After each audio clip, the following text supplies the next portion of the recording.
Léonard, est-ce que tu as la réponse à cette question? Quel est le point commun entre tous ces artistes? Le point commun, c'est que tous ces artistes pratiquent la méditation transcendantale.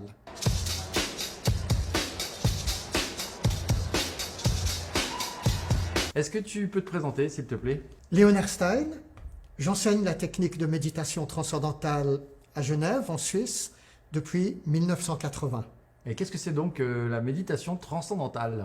En 2 mots, c'est une technique mentale, simple, naturelle, dénuée d'efforts, qui permet au mental agité de s'apaiser, c'est très agréable. Le corps gagne un très profond repos, on se recharge les batteries, et après peut-être 15-20 minutes de pratique, on a la pêche. Alors, d'après ce que je comprends, ça déstresse, ça donne la pêche, mais en quoi c'est bon pour la créativité, puisqu'on a vu qu'il y a plein d'artistes qui la pratiquent? Où réside la créativité? En réalité, la créativité, l'intelligence créatrice, réside tout au fond de chacun, qu'on soit artiste ou pas. Et malheureusement, on est tellement pris dans les bouillonnements de surface et les stimuli que la plupart des gens ont peu accès à ce réservoir de créativité. Et même les artistes les plus réputés ont besoin de se reconnecter et de retrouver cette source intérieure de créativité. Et un moment de méditation transcendantale chaque jour, idéalement matin et soir, nous reconnecte avec la source de la créativité. Est-ce que tu as des exemples d'artistes célèbres qui ont témoigné de ce que leur avait apporté justement la MT?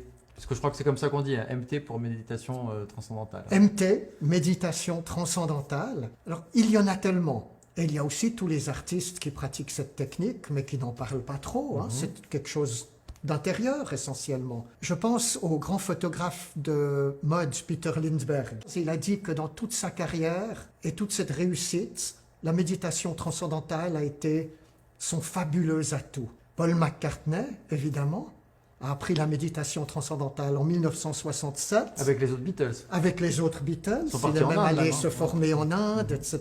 Tout le monde connaît l'histoire. Ouais. Beaucoup de gens ne savent pas qu'aujourd'hui encore, tant d'années après, il pratique encore sa méditation. Et Ringo Starr aussi. Sauf erreur tous les jours, et Ringo Starr aussi.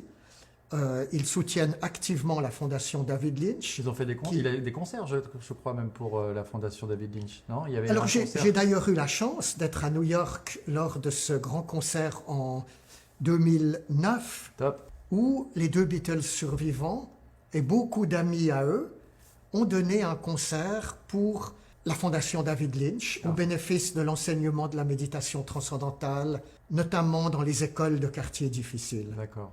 Ça devait être Très beau extraordinaire. Ouais. Beaucoup d'artistes ont la méditation transcendantale comme arme secrète. C'est une arme secrète, oui.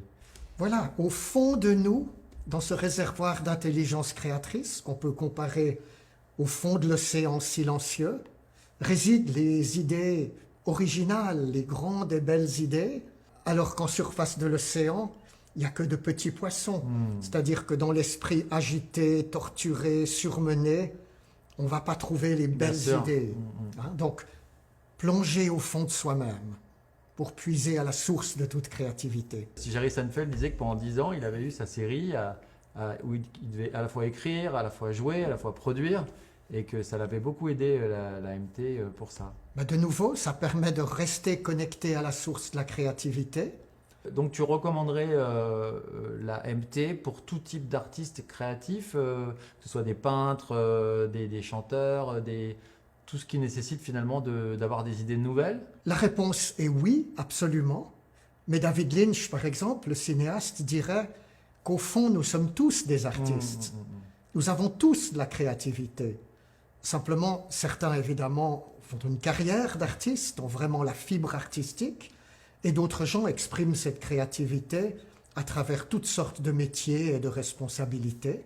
Donc je recommande la MT à toute personne qui aimerait être plus créative, qui voudrait développer son potentiel intérieur. Et quel que soit son métier, donc. Évidemment. Voilà, la créativité ne doit pas être comprise comme le domaine privé des artistes. Tout à fait. Chacun est créatif à sa façon. Eh bien, un grand merci. Et comment est-ce qu'on peut faire si on veut se former à la MT avec toi, par exemple? Moi, j'enseigne dans la région de Genève en général. Il faut juste me contacter. Dans le monde entier, dans les pays francophones, mais ailleurs aussi, Il faut trouver simplement un véritable instructeur de méditation transcendantale certifié.